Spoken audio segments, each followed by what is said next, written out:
పవన్ కళ్యాణ్ గారు వెంట ఎవరు స్టాండర్డ్గా ఉంటున్నారు నిజంగా? జన సైనికులు ఖండించాల్సిన చోట ఎందుకు ఖండించరు? గట్టి స్వరం వినిపించాలి కదా. చాలా మంది మాట్లాడుతున్నారు, కానీ చాలా గట్టిగా దద్దరిల్లే స్వరం ఇవ్వాలి కదా. ప్రొఫెసర్ నాగేశ్వర్ మీద ఈరోజు చాలా మంది సింపతి పోర్ చేస్తారు. నాగేశ్వర్ని ఇలా చేస్తారా, నాగేశ్వర్ని అలా అంటారా, ఆయన మేధా సంపత్తి ఇంత అంత అని చెప్పి. డెఫినెట్గా మేధావనే అంటారు తప్ప ఆయన మేధావి కాదు అని ఎవరు ఈ రోజు దాకా అంటలా. Yeah, your genius, no doubt about it. ఒక క్రెడిబిలిటీ ఉన్న జీనియస్, కానీ క్రెడిబిలిటీని ఎందుకు ఇలా వాడావు, ఇది ప్రశ్న. ఎవరు చెప్తే వాడావు, ఇది ప్రశ్న. ఎవరు చెప్పమంటే చెప్పావు, ఇది ప్రశ్న. తర్వాత నువ్వు బేషరత్గా వెనక్కి తీసుకున్న తర్వాత సాక్షిలో నీ గురించి ఇంకా డిబేట్లు నడిపిస్తుంటే వాటిని ఎందుకు ఆపవు?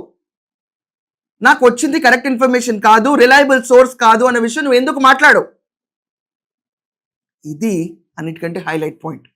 ప్రొఫెసర్ నాగేశ్వర్ చేసిన స్టేట్మెంట్ విశ్వసనీయ వర్గాల నుంచి వచ్చినాయి అన్నప్పుడు ఆ పేరేంటో బయటకు చెప్పాలి. Because it's a huge statement.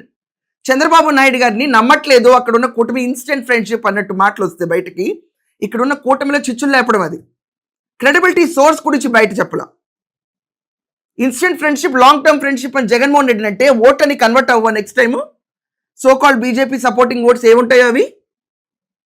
So ఇదొక clever sketched proper planned attempt అని నాకు అనిపించింది.